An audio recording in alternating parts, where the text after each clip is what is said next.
I'm really excited to finally share this simple sorghum sourdough bread recipe with you.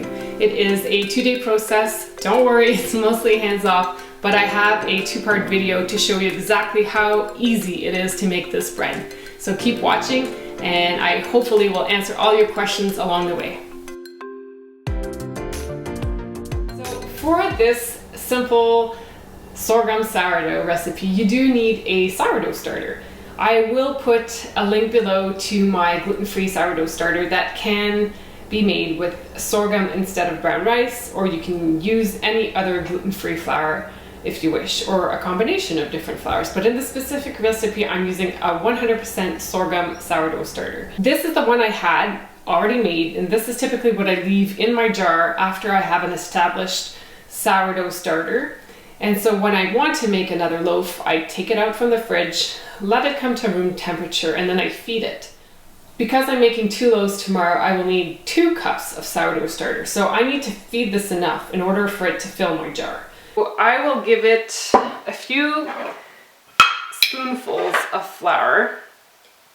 Usually I'm feeding it for 1 loaf, but tomorrow I'm going to be making 2 loaves.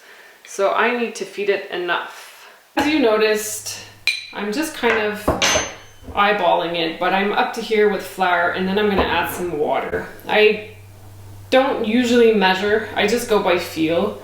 I don't want my starter to be too runny, and I don't want it to be too thick either. If it feels too stiff on my chopstick, and this is what I'm using to mix it, I just add more water. When I feed it, I try to scrape the sides, as a lot of the good wild yeast is sitting in what's already in the jar. So I just want to make sure that I'm incorporating it and distributing it throughout my jar. I need to leave space in my jar because, like I said, it will grow. Right now I'm about to here, which probably will be enough space. And then again, I want to make sure I have enough starter. Once it rises and grows, I need 2 cups. 2 cups is this much times 2. So I'm going to be using 1 cup in each loaf. So I will cover it, and I tend to just use a coffee filter and an elastic. It's going to sit on my counter until this evening, where I will judge if I feed it again or not, and if not, I'm going to let it sit on the counter overnight and see how it's doing tomorrow.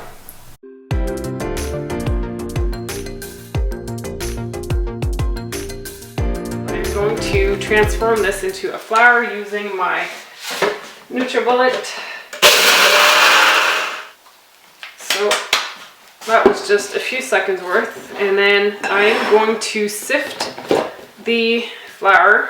This I will keep for the recipe. I will just set it aside for now. For today, I'm going to use a combination of pumpkin seeds, raw organic pumpkin seeds, with some organic raw sunflower seeds. You can use either or. Adding a combination of both is really nice as well. The recipe calls for ½ a cup of seed flour, so this should be enough. This is the one you have to be careful with, because seed flour, if you leave it too long, it can actually turn into a seed butter, because there's more moisture in a seed than a buckwheat groat typically has. So you can already, I can feel it, the moisture in here. So I'm gonna sift that as best as I can, just enough to give me ½ a cup of seed flour. This is looking good. You can use a spoon, you don't have to use your hands. I'm making a little mess, but that's okay. That is what that looks like. So these are the only 2 ingredients that I had to mill, because everything else I have. Often in my recipes, you don't see me measure out my ingredients. This is how I do it. Don't judge me, you can do it however you want, but I'm usually baking stuff on the fly, so I'm not super careful when I measure, but I try not to pack in the flour. I need 1 cup of sorghum. So this is sorghum flour. You can do it this way, which is fine. So you take a spoon, reach into your jar, transfer it to your measuring cup. That's kind of how I do it, nothing fancy. Some use a knife to level it off. That was 1 cup of sorghum. I need 1 cup of buckwheat. This is the fresh buckwheat we just milled. It's nice and light in color, light in texture. We need half a cup of the seed flour. This one's thicker for sure.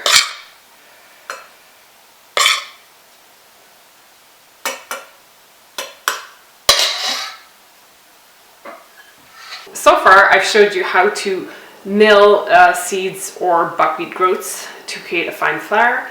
And we've included the buckwheat, the sorghum, and the seed flour. And now we are just going to add the rest of the ingredients. I tend to put a sifter on top of my bowl like this in order to make sure that all the ingredients are sifted through to make sure that there's no clumps. Half a cup of arrowroot starch flour, 1/4 cup of potato starch. In this recipe, I'm adding 3 tablespoons of psyllium husk, and I'm keeping it whole. You can use powder, but if you use powder, you just use a little less. I'm including 1 tablespoon of coconut sugar. This is one of the few recipes that I'm actually including olive oil. I'm sure you can probably use coconut oil, but in this case, I chose to use olive oil. So before adding wet ingredients, these are not all the wet ingredients, but 2 of the wet ingredients, you have to make sure to mix all your ingredients, because if not, your psyllium husk will tend to perhaps clump up, and we don't want that. We want everything that in the dry ingredients to be well distributed throughout your loaf. So once your dry ingredients are mixed well, you can proceed to add your oil. In this case, I have, what do I have? A 1/4 cup of, I'm using olive oil.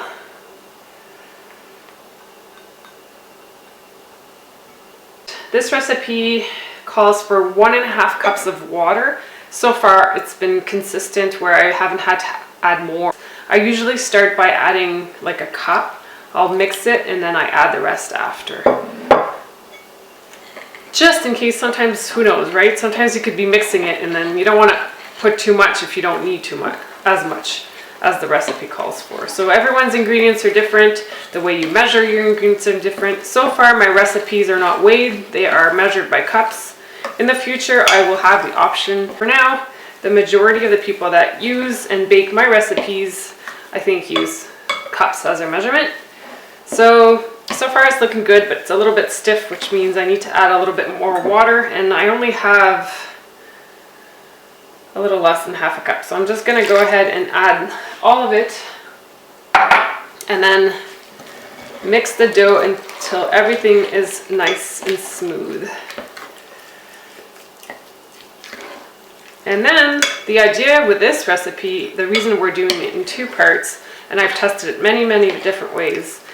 The idea with sourdough bread is that it's supposed to be created to be easier to digest because of the process.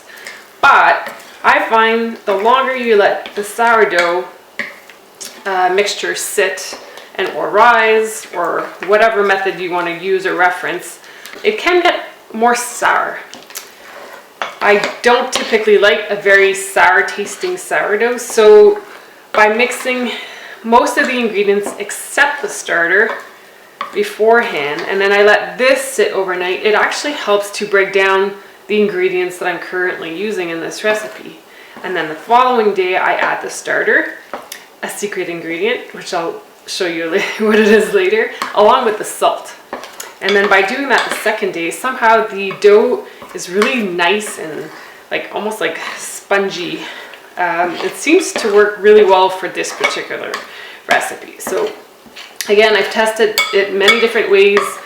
You know, you could skip the overnight soaking process and just proceed with adding the starter and the salt and then let it rise.